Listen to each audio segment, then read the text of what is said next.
Hello, Daniel here and welcome back to the TFL 3. Today you join me at Zurich Hauptbahnhof in beautiful but expensive Switzerland.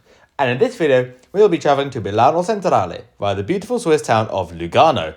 From there, we will ride Trenitalia Frecciarossa to Roma Termini and back. This is the fifth part of a multi-part series where I travel across Europe. So if you enjoyed the video, do stick around if you want to see more. Anyway, let's get out of Zurich. Now, I did make one mistake visiting Zurich today, and that is that I arrived on a Sunday. In case you weren't aware, Zurich is completely dead on a Sunday, with a large portion of the shops closed for business. Those that were left are very expensive indeed, so do bear that in mind if you pay Switzerland a visit. With that, it's time to leave on to Lugano on the Stadler Smile. Side note, I love the name Stadler chooses for its trains: Smile, Flirt, Kiss, etc. Anyway, I really enjoyed this train, and not just for the absolutely amazing views of Switzerland, of which there were some, but not a lot, because we passed through the famous Gotthard Base Tunnel, the longest railway tunnel in the world. That said, I feel like we should have a quick Switzerland view montage before we go into the tunnel.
And it's tunnel time. Right, while there's nothing to see outside the window, let's review the train. The seats were comfortable with 2 plug outlets and I was very much a fan. There's just one thing I found weird about this train, which I have never seen on any other train before.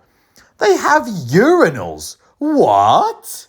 I wouldn't have thought that would have been an amazing idea, given that, trains bounce around, if you get what I'm saying. But I suppose one could argue it takes up less space in a cubicle and keeps one free for people who need it. There is also a unisex toilet and a women-only toilet as well, seemingly, which I guess makes some sense to compensate for having a urinal, which, only one sex can use. I have never seen this on a train before. Do you think it's a good idea or a recipe for disaster? They do also have a catering carriage, which I didn't really get to check out because, frankly, the food seemed too expensive, especially given what I'd gotten used to after Poland. Anyway, we are now approaching Lugano. Interestingly, I had just planned to change trains here to get to Milan swiftly, but on the advice of a friend, I just decided to, check the place out. And I am so glad I did. This place is insanely beautiful. I highly recommend you leave yourself plenty of time to stay here. The view over Lake Lugano is amazing if you just kind of ignore the casino in the Italian exclave over there. I ended up staying until the last possible train I could get to Milan. And also, there's a funicular railway. Who doesn't love one of those? After all, as I said in the Luxembourg video, you can't spell funicular without fun. Unfortunately, however, the time flew by and it was time to leave Lugano. I didn't film an awful lot of the journey because I was tired and the train was crowded, but while there wasn't anything wrong with the train itself, it wasn't what I would describe as the most pleasant journey. Therefore, I didn't have any complaints when we could finally reach Milano Centrale and get some much needed rest.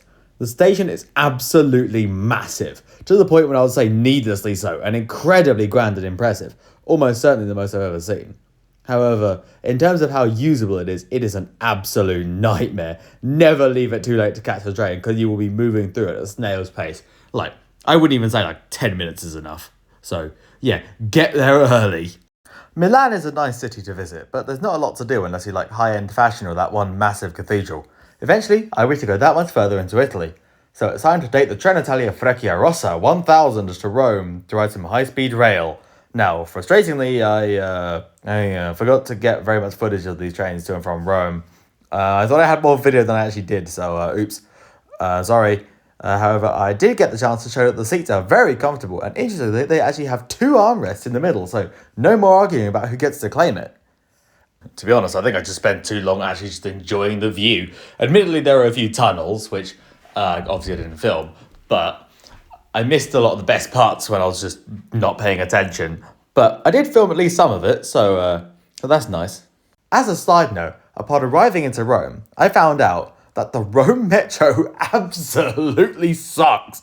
It's so crowded I had to wait 2 trains before I could even board. It has bad coverage of the city, and I preferred walking to taking the metro unless I absolutely had to. Anyway, here's my train back, and it's the only major delay of the trip at about 25 minutes late. However, this didn't really impact my plans too badly, and to be honest, for such a massive trip around the continent, that's good going. On the Frecciarossa 500 back, I was almost convinced that I'd accidentally put myself into first class by mistake, but no, this is standard, and there are 4 classes of travel on Frecciarossa. I can hardly imagine what executive, which is the highest class of travel, is like. I imagine this is to compete with private operator Italo, which has 3 classes of travel.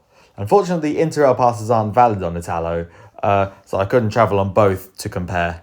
Also, randomly they had cut the rope on the display screens for some reason.